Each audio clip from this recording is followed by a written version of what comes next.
Hello there everybody, new day, new story to tell. So kagabi nga is pagod na pagod tayo, parang ang sakit ng likod ko kagabi. So after kong kumain talagang hindi na ako nakapagtanggal ng lipstick ko at saka yung nilagay kong mga moisturizer at mga anik-anik sa aking mukha.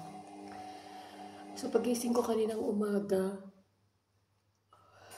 mga 9 or 10 something, hindi pa ako bumangon agad. Ang sakit ng likod ko, yung dito banda, oh. Yung dito banda, sakit. And then nga, nagpe-prepare ako ng breakfast. So, alas 11 na ng umaga. So, ngayon naglalaba ako. Kasi bukas, andito na yung partner ko. So, para bukas, konti na lang yung gagawin ko na paglilinis. Nagluluto ako ngayon ng breakfast ko. Ang tagal ko rin hindi nagkape kasi iniiwasan ko ngayon mga caffeine. Kasi may past few months nga nakakaranas ako na hindi ako nakakatulog ng maayos. Pero ngayong araw parang nagkikrave ako sa kape na may gatas. So, iinom tayo ng kape ngayong araw. So, ayan, nagpiprepare ako. Kakasain ko lang. Ayan. So, magluluto ako dyan ng itlog. Saka magra-rice na lang ako. May natira pa akong paksiw dito. So, tingnan natin kung kakain natin yan. So, ngayon naglalaba nga ako. Ang lamig dito sa Cyprus. Grabe.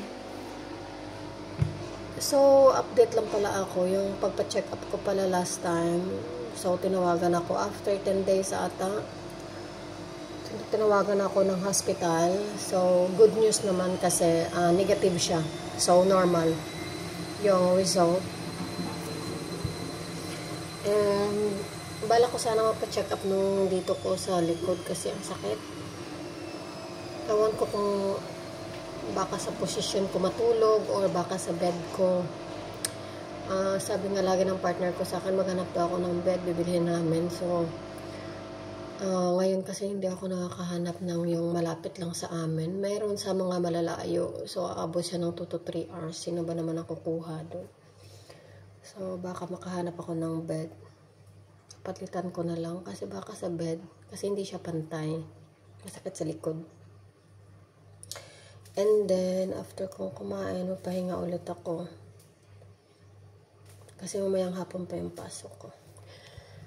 So yeah, that's it for today. Bye. Be kind.